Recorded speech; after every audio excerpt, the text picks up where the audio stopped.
Hey guys, Pawinn here, and welcome to another technical video by Acuity Instruments. Now, in today's video, we're actually going to be showing you guys on a bench how to take apart the OEM shifter cable bushings, and then right afterwards, we're going to show you guys how we install our upgraded shifter cable bushings.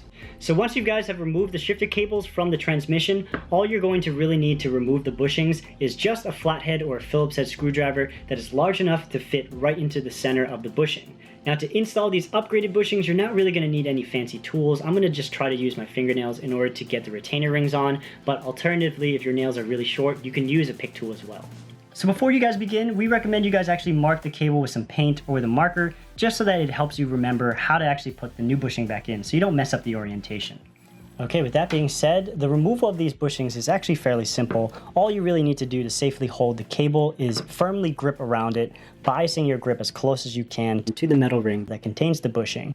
Now, once you've done that, you take your screwdriver, insert it through the middle of the bushing, then pry forward and back, axially with the cable. Now, this will slowly work the rubber bushing out of the metal bellow that contains it, safely removing it without bending the cable too much.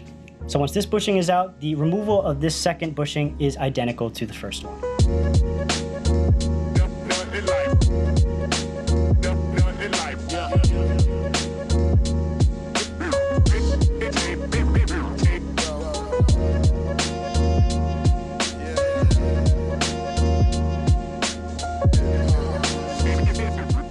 Okay, so the stock bushings are removed, and I proceeded to open up the packaging for the new bushings. So what comes in the kit is the upgraded bushings, as you can see here, the two retainer rings that are going to hold the bushings nice and snug in their respective cables, and then these two cotter pins that are going to lock the cables back in place on the transmission.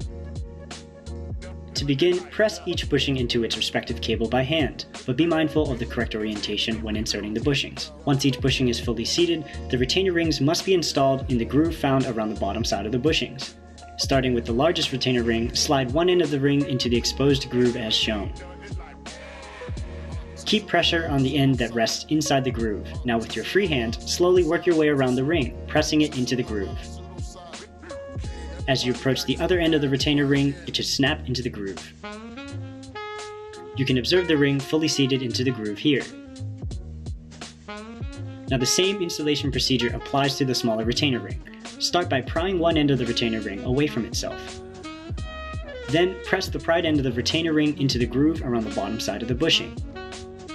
Maintain pressure on the inserted end of the ring, then start working your way around the ring, pressing it into the groove.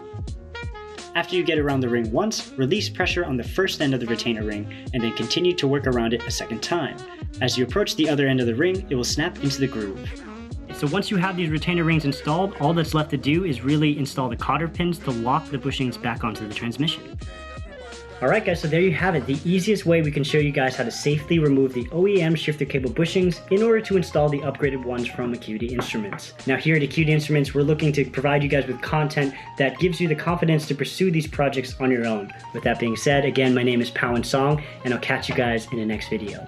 Bye.